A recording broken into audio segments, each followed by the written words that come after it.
Hi, I'm Simon Rushton and this is Chronicles Podcast.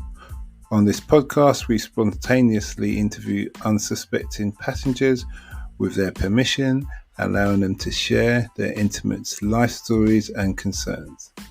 As our slogan states, real riders, real stories.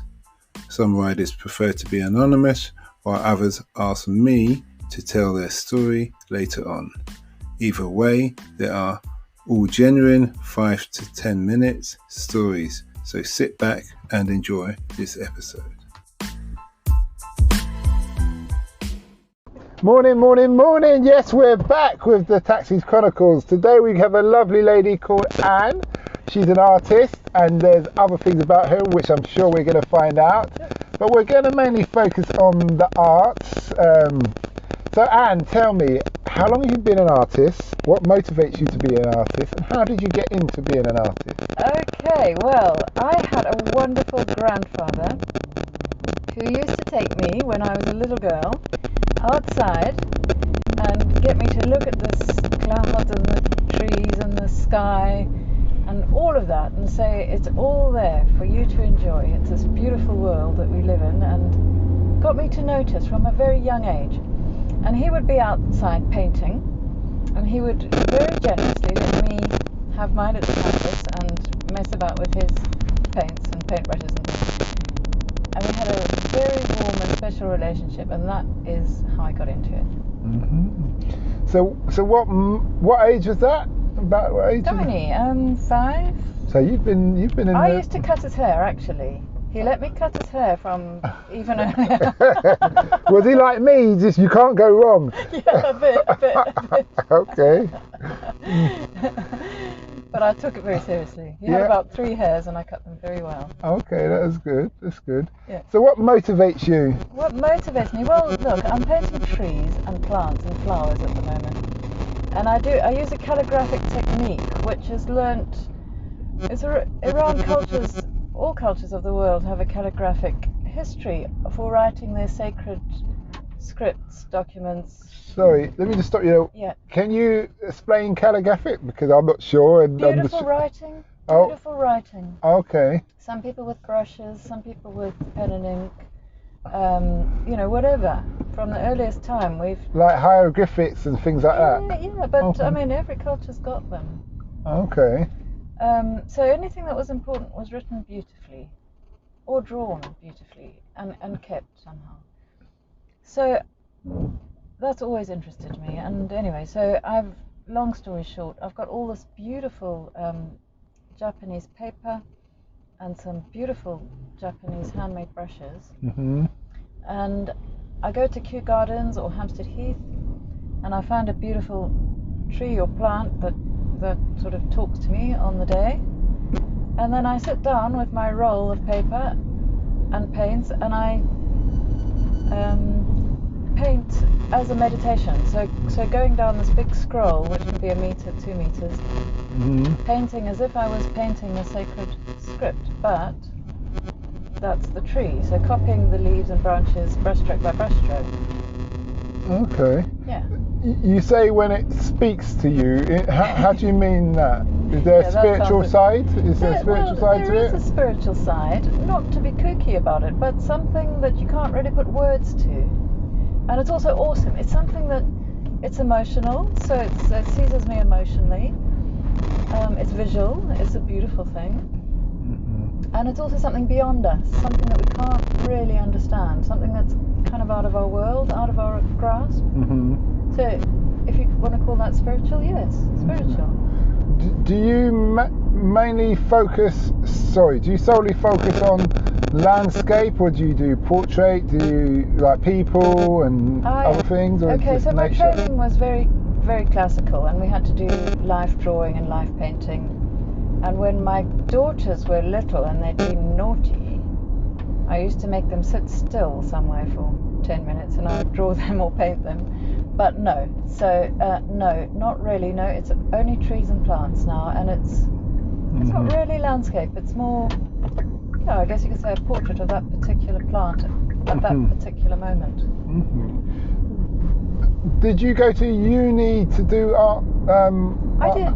I did. So you did an arts degree? I did. And then I did postgrad at Goldsmiths. Oh yeah, I know Goldsmiths. Goldsmiths. Lewisham, Deptford. Yeah.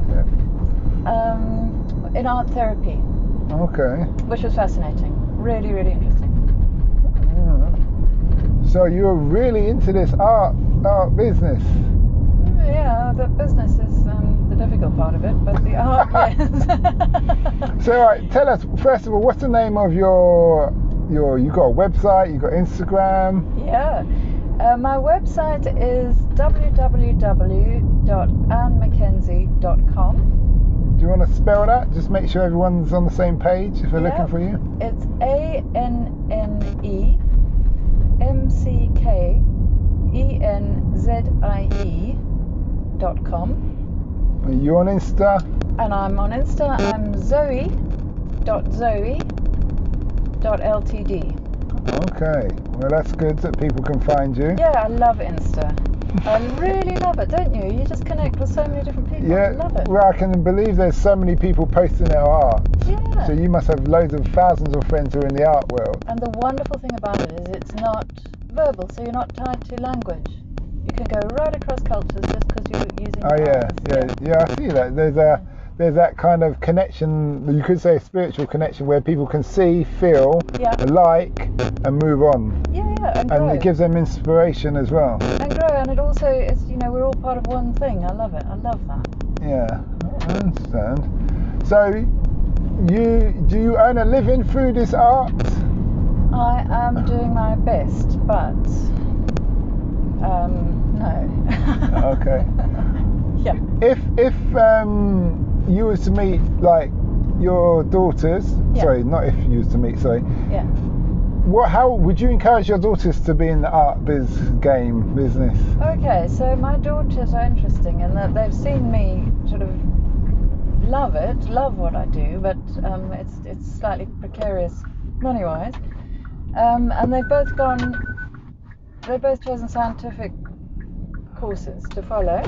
So nothing creative, really. Well, I think it comes out, I think we used to do a lot together when they were little. We used to do a lot of painting and messing about and looking at things, and it's never far away. So with them, would it be fair to say it's there as a hobby, but not as a career like yourself? Yeah, maybe. My older daughter's very active in a band, so I think it's manifested in that way. In that music. Yeah. Okay. Was her father into music? Her father plays the trumpet. Yes, he does. So that's what's happened. Yeah. You usually find, I was speaking to my friend, I went to see him in Cambridge, and his wife is into the dance. Oh, great. She's been doing that all her life, but she's had the luxury that my friend is very good at what he does, so he makes enough money for her to continue in what she wants to do. Yeah. But he's really a tech guy. Okay. So the children have either gone to tech or creative. Yeah. In that shape of things, which is great. So what would be your advice to somebody who's trying to get into the art world? Learn. There's a lot out there that you can learn. I'm just doing a website course, and there's all sorts of business courses for creatives, and the sooner you get on board with that, the better, I think.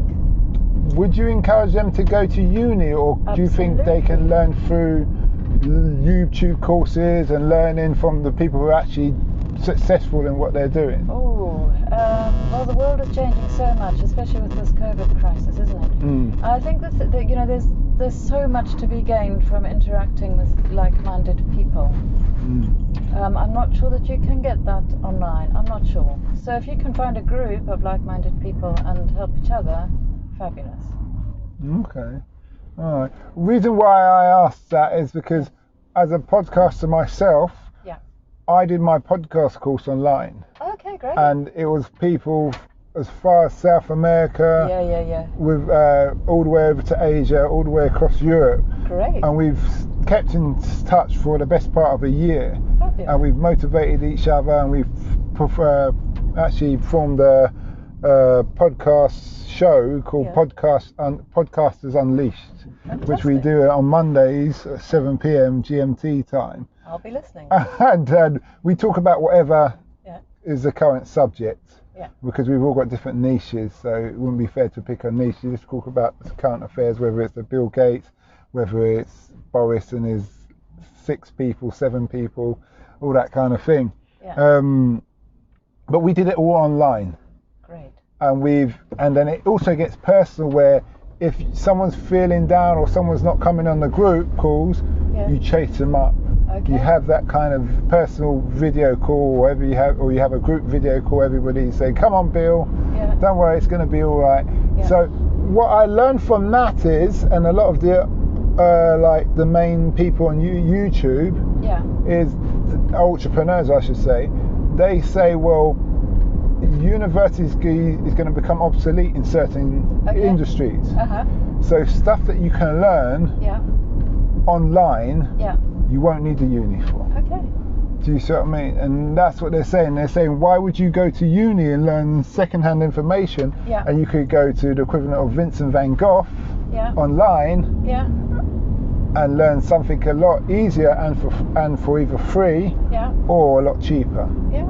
And that's why I asked that question.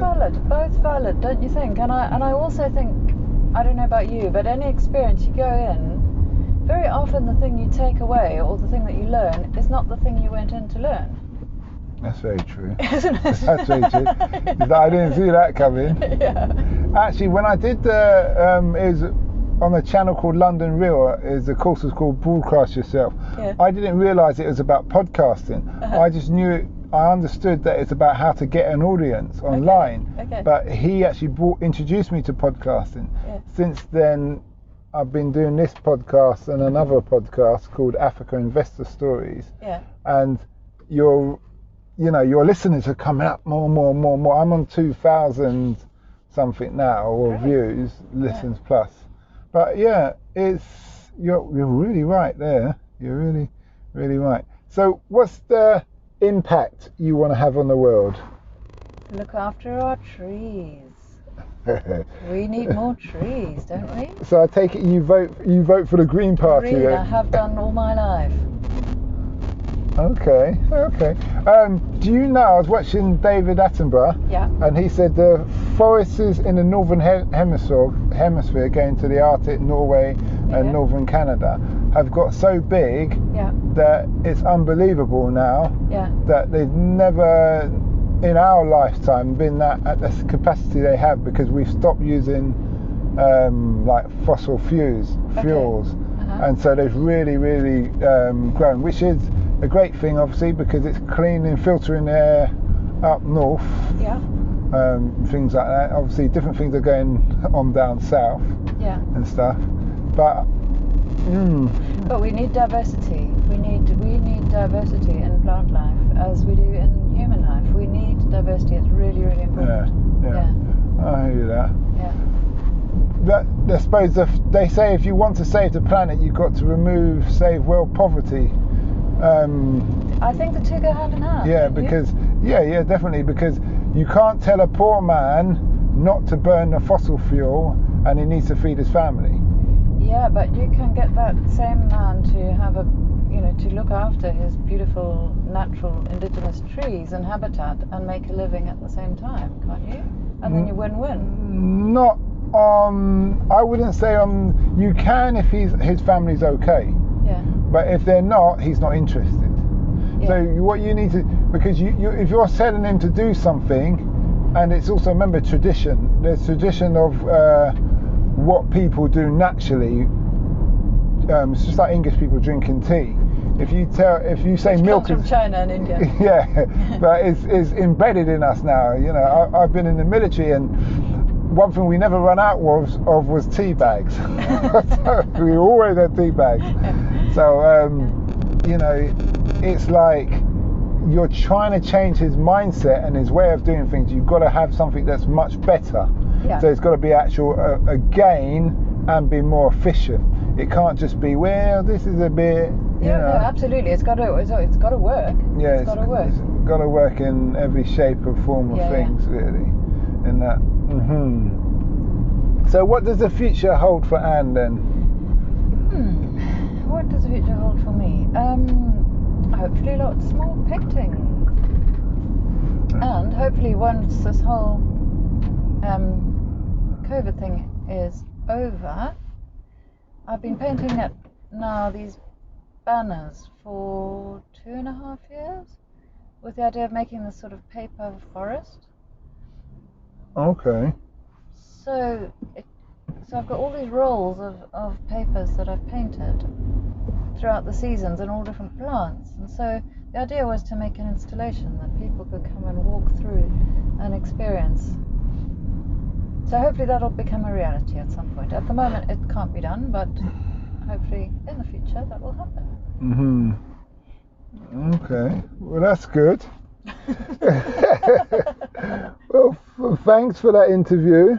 It's a great pleasure. And just before we round up, what's the website again that people can find you on? AnneMcKenzie.com. Okay, thanks a lot. It's a pleasure, thank you. We hoped you liked that episode. Keeping in mind we never know who we're going to interview.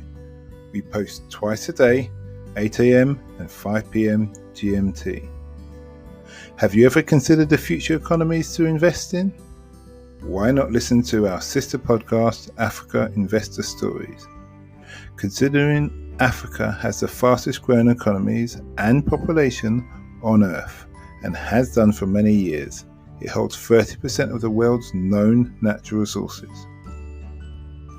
We publish twice a week, Tuesday with a guest investor, and Fridays talking about investment, politics and history, providing a clear understanding for any potential investor.